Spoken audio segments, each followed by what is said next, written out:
introduce some friends of mine. So come on up to the stage, Michael Malarkey, Nathalie, Kelley, and the beautiful Persia White. Hi. Join us, everyone. Hello, lovelies. How are you? Well, guys, welcome to the stage. Something that I noticed about all of you independently that I really appreciate is how authentic each and every one of you is. And it's a quality as a person that I really admire. And as an actor in my life, I wasn't always authentic. I did a lot of people pleasing and I did comparison, you know, I want to be that person, I want to be like this person, and somewhere along the line I started really appreciating authenticity. And so I kind of want to hear about your journey with like just being authentic. Maybe you started out that way, maybe you didn't.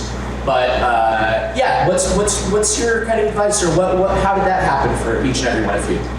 It's a big question. Should I start? Hi everyone. It's so cool. That's a really big, deep question. I thought this was dove in.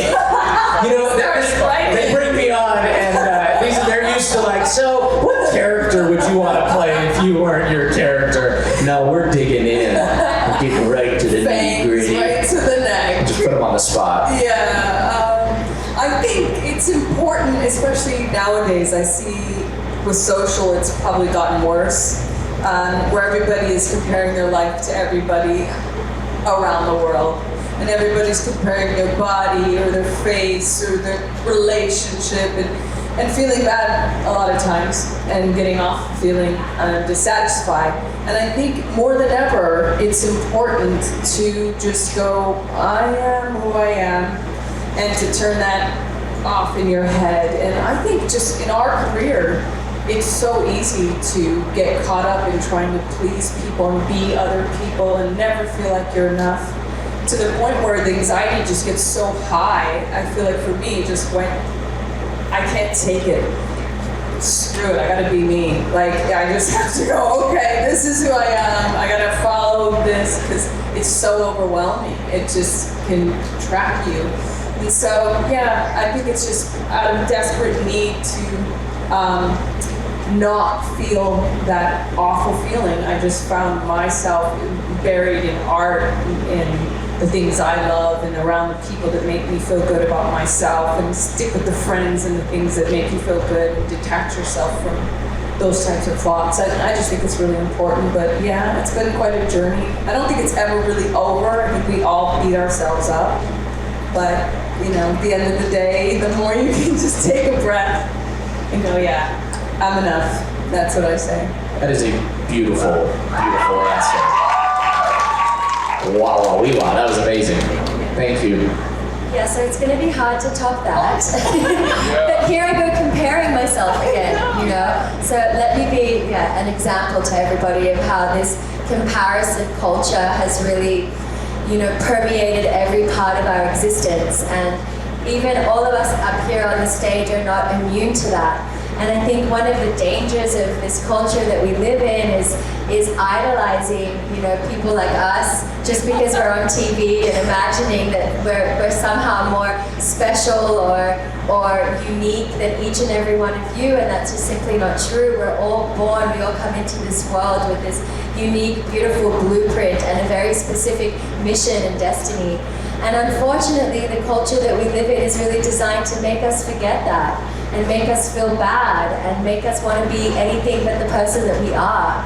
And so I just hope it's a bit of encouragement to you to know that we are also on the same journey. And I mean, being an actor is especially hard because, you know, you have to literally pretend to be other people all the time for your job. And so sometimes that can get a little bit confusing, figuring out who you actually are beyond all of that. But I would just like to say that I'm still very much on my journey of being authentic, and it's taken me, I just turned 40 in October. And I'll still be on this journey until the rest of my life. But the things that make me feel really good and make me feel true to who I am are when I'm in the garden planting food, when I have soil underneath my fingertips, when I go home to my country of Peru and Australia and I connect with my family and my ancestors and my land and my waters. And I think everybody just, my advice would be find out what makes you feel the most like you and the most connected to who you are, where you come from and where you're going, and don't let go of that. Another absolute banger of an answer. So, here we are. I'm gonna provide a different outlook. No, those were fucking gorgeous, and yeah, I second all that. But you really want to know who you are, have some kids. And within a few years' time, you'll know. And you'll know what you need to work on. And you'll either work on it, or you'll be a coward and run. So, I work on it. I stay. And I tell you what, man, like, well, hey, no. But when you stay and you're forced to look in the mirror and you have the bandwidth to be able to bring yourself to account, you have the capacity for change and you start to really trust yourself in your process, I suppose. And then you just start to, and on another level, you stand up for your rights and what you believe in, no matter the cost.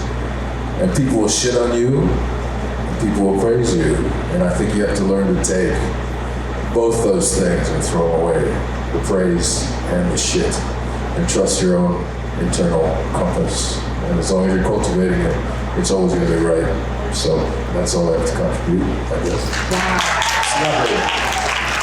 Not quite as good as the other answers.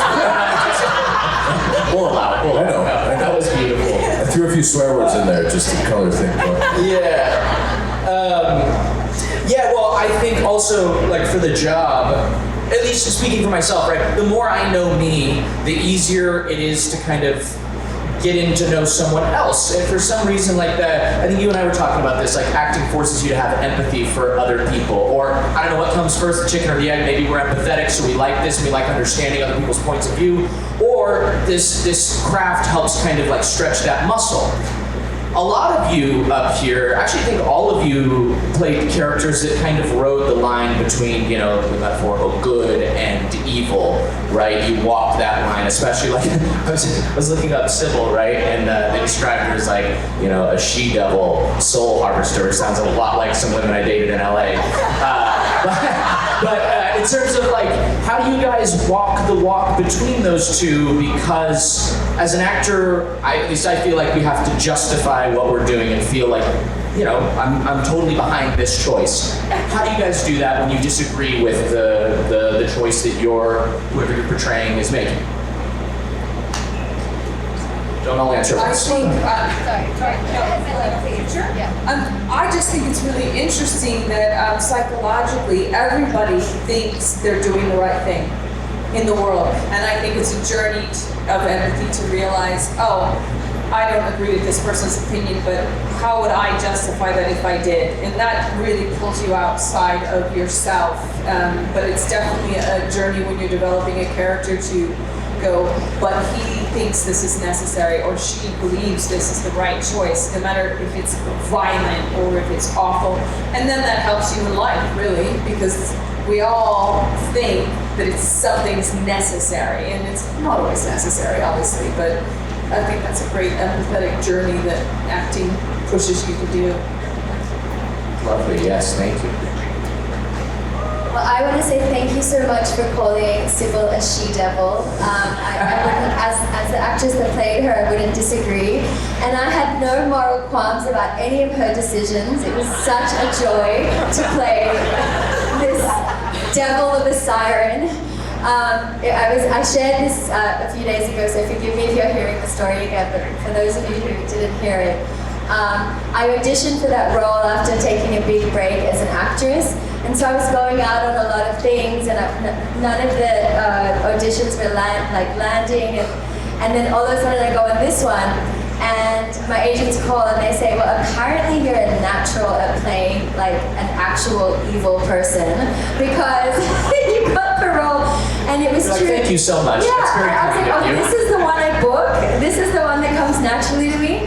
And I really just channeled the joy that I felt when I was younger at really like just, you know, psychically torturing and mind controlling my little brother and making him take the blame for things that I didn't want to get in trouble for.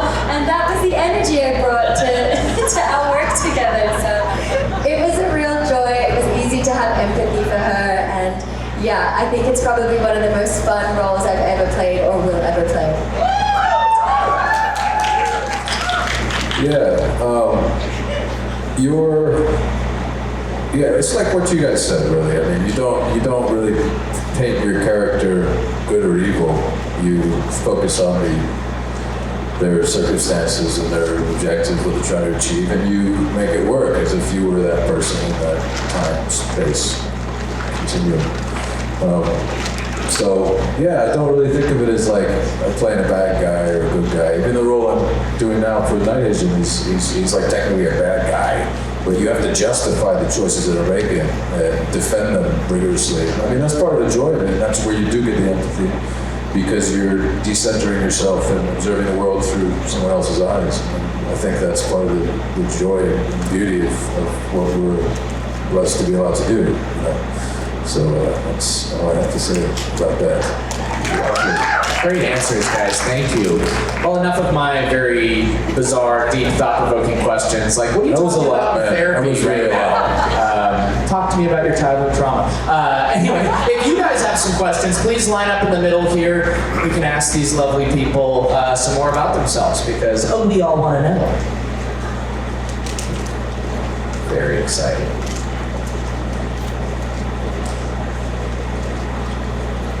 Happy holidays, But great everybody. questions, thank you. Thank you. Yeah. It's just what I want to know, so it's very selfish of me, but you know, it's what I wanted to know. So, hi, what's your name? Hi, my name's Lexi. Hi, Lexi. What's your favorite song or song that you have on repeat right now?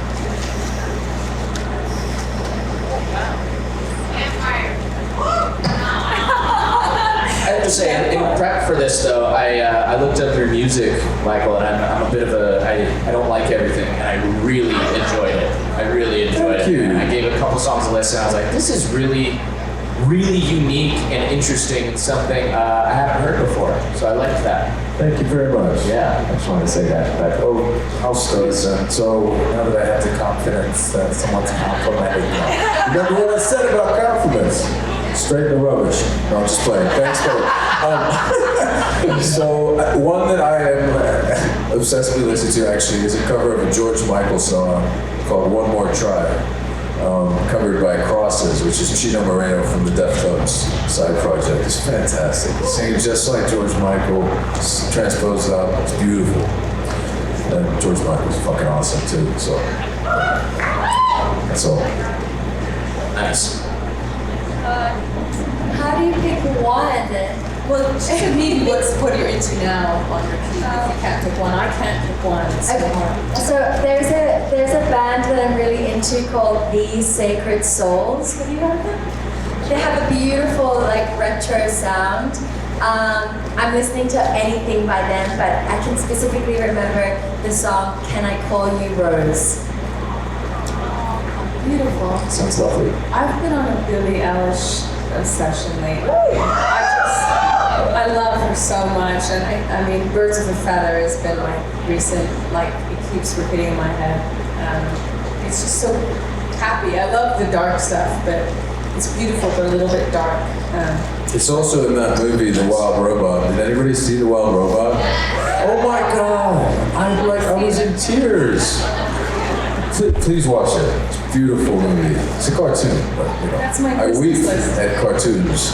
Anyway, sorry. No, I'm gonna see that at Christmas. You are? That's our Christmas Oh my movie. God, it's gonna tick every So maybe emotional reservoir. Maybe I'll just watch The Grinch. Yeah, I'm with you. Crying on Christmas Day is. No, it's feel-good cries though. Cries are good. Cries are good. Yeah, I agree with Maybe that. be in the ensemble. I Thank agree. you. Yeah, thank you. I'm listening to Fela Kuti. I don't know if anybody knows. Water No Get Enemy is always on loop for me. So I just wanted to say that.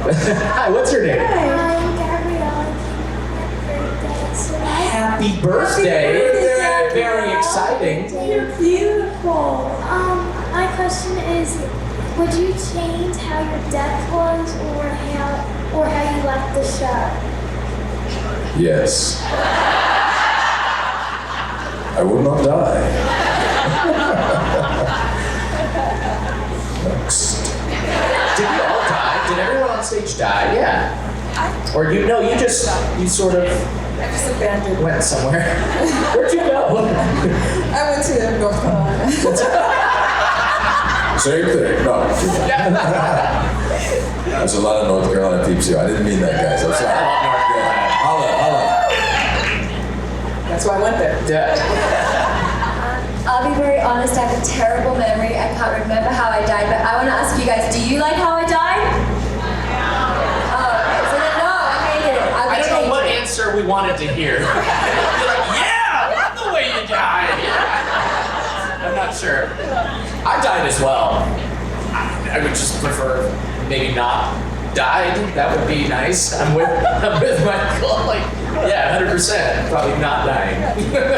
I feel like this is a council in heaven. You're like, yeah, I'm sure just doing it all. Yeah, like, can we just not do it again? Just not die this time? Thank you. Thank you. That's a good question. birthday. Happy birthday. Michael, can you say hello? Happy birthday, man. And a Merry Christmas. And a Happy New Year. Hi, my name is Rebecca. Hey. I have a question for everyone. This is probably something you asked a lot, I'm sorry. But what would be one of your favorite onset memories? Can you say that again? One of your favorite onset memories? Onset memories. Is it dying for anyone? Perhaps. A cat was screaming in my ear for an hour, so no. No, actually, I'll start. So, yeah, it was actually we worked with Stuff with the Cat, right? We did the cabin, Stuff with the Cabin, which was kind of like shooting our own little short film. We were there out in the woods, they constructed this thing, and it was great. And we both were just so committed to making that as real as we could. We'd get in early and block out our own scenes and come in with blocking ready to go if they wanted to use it. And it was just like such a wonderful, creative experience that felt kind of like separate from the show in a way. So it was cool. Hi to all the Bunny Enzo fans. Love you guys.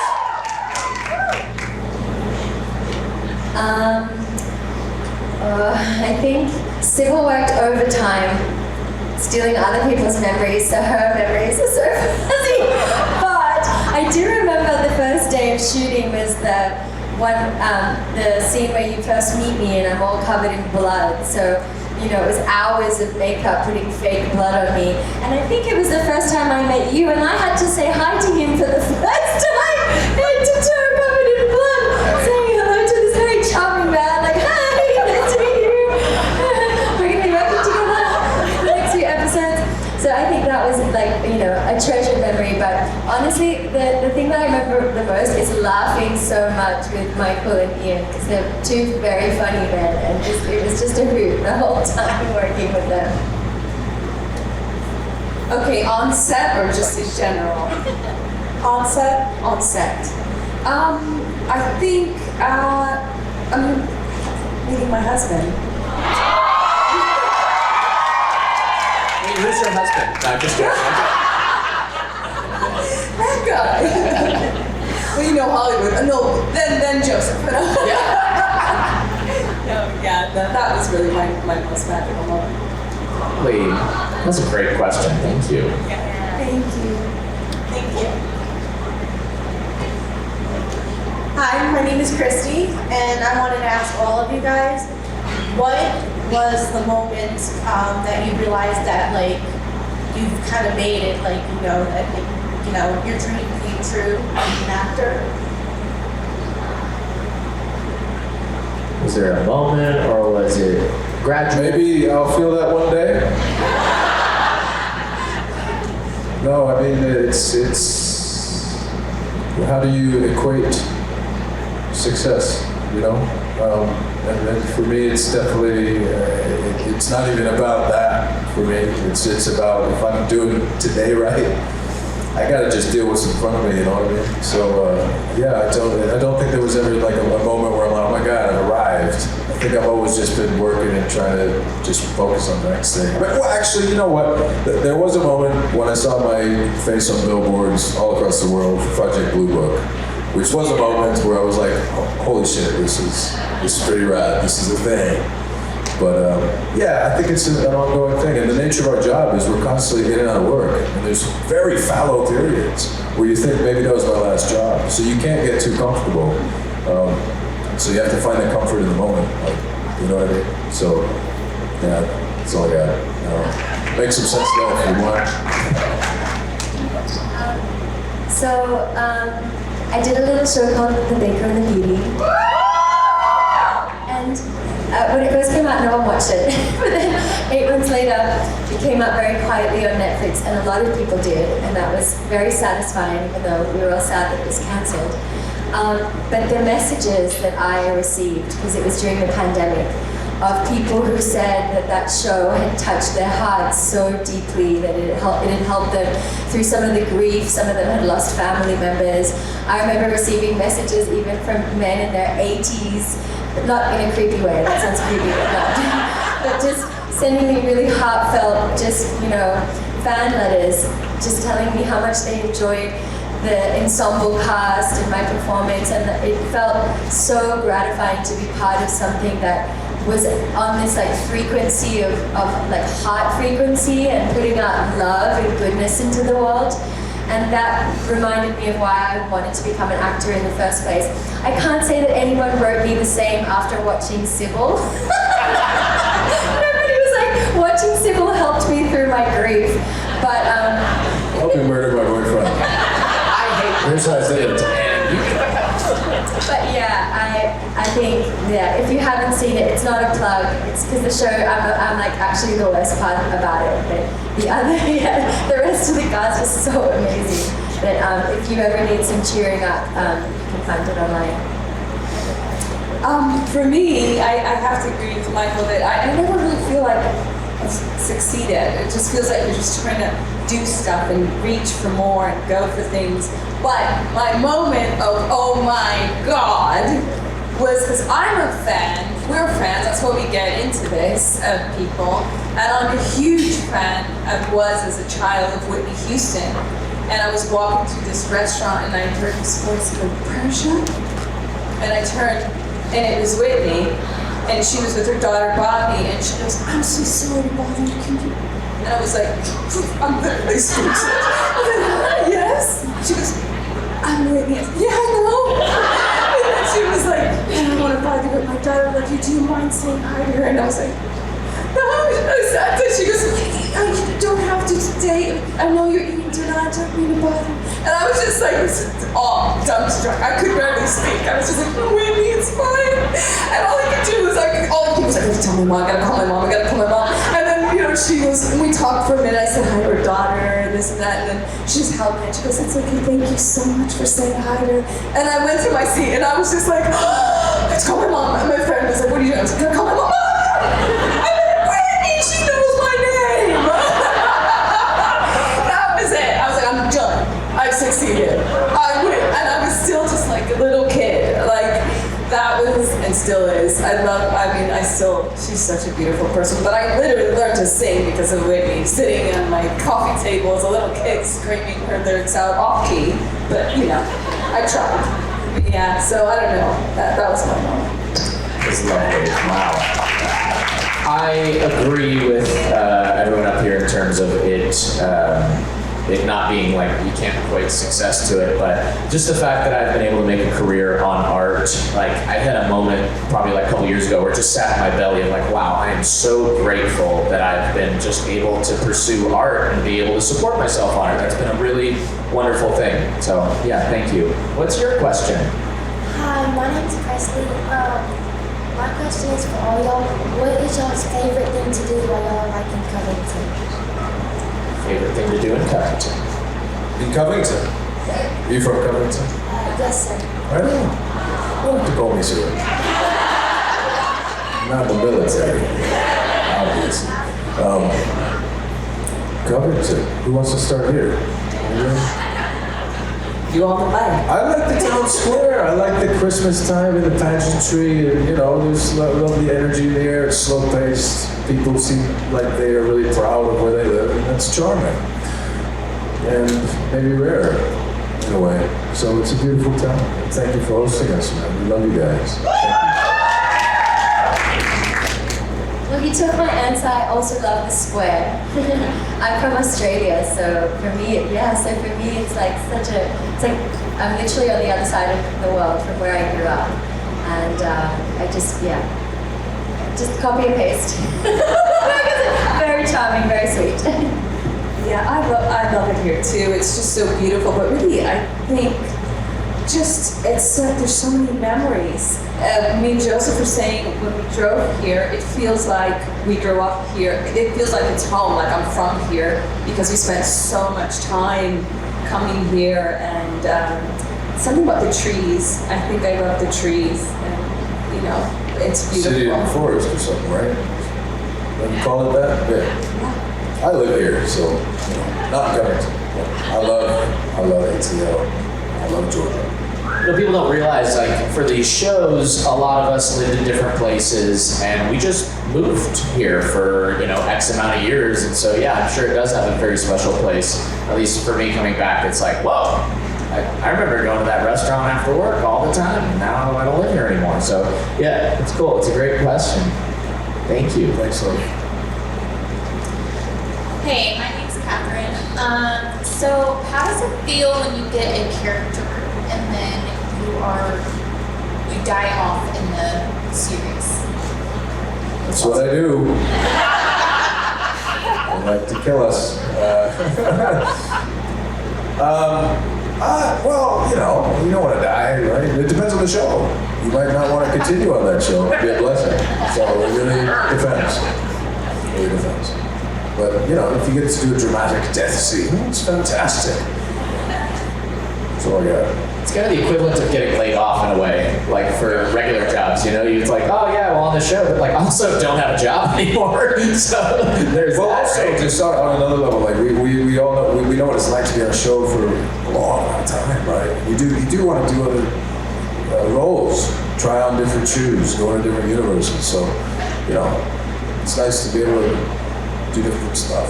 And sometimes when you get stuck on a show for a long period of time, you spend afterwards, you know? But I already had an answer. I don't know why I said something else. Please. Just keep going. Just keep going. It's good. Is it? I don't know. Well, as Michael said, it is a bit of a roller coaster. Sometimes you're happy and sometimes you're not. Like, I was stoked when I died as Sybil, because then they gave me this other role as Crystal Carrington in Dynasty. Yeah, until they killed me. And didn't tell me I wasn't coming back until way later than they should have. And then that felt not good at all, because it's, you know, you're essentially being laid off. Until I got my next job, Baker the Beauty, and then I was like, yes! That would never have happened had I still been stuck on that other show.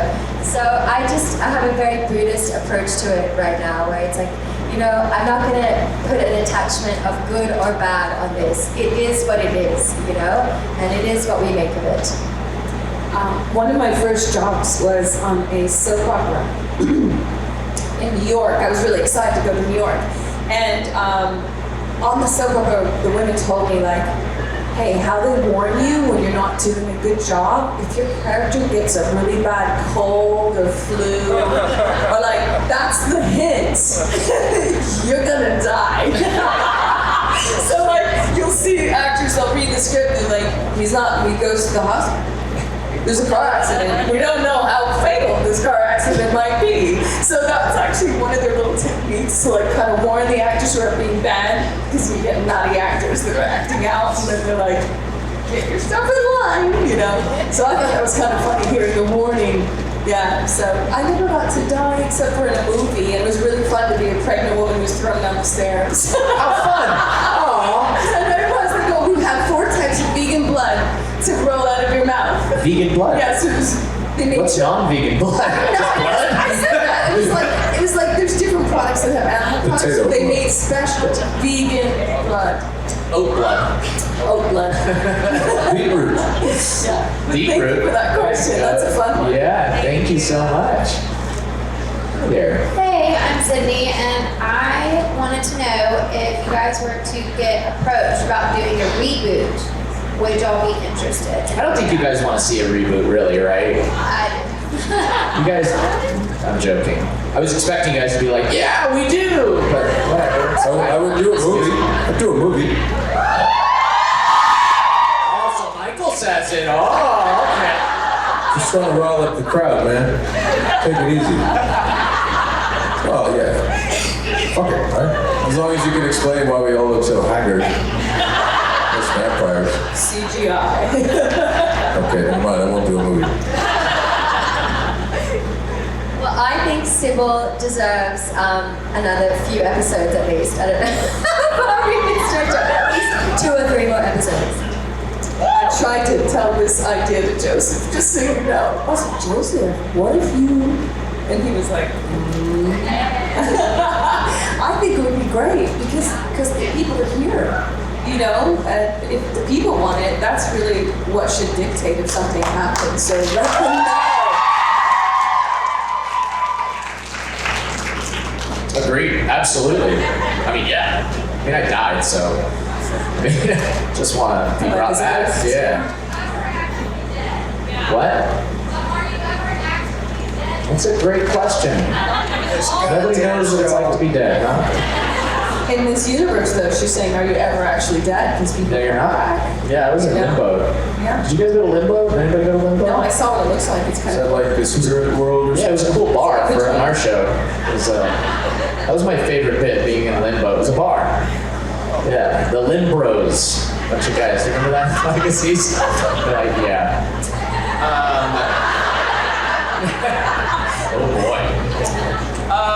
I have a question for you guys just in terms of the job's really demanding, right? In terms of hours, the brain power it takes to really understand what you're saying, which sounds very easy, but it's not. When you read a script to like actually know exactly what you're saying and what it means is a lot of work. When you guys, how do you guys take the cap off? Like, how do you recharge at the end of the day to just be able to do it the next day? Is there hobbies or things that really ground you in who you are? just a joint?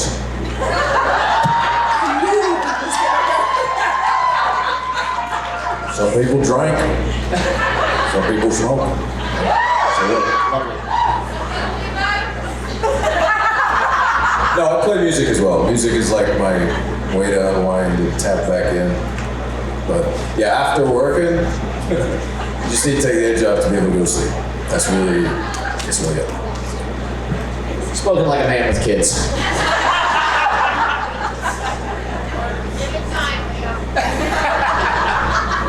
Well, I'm sober these days, but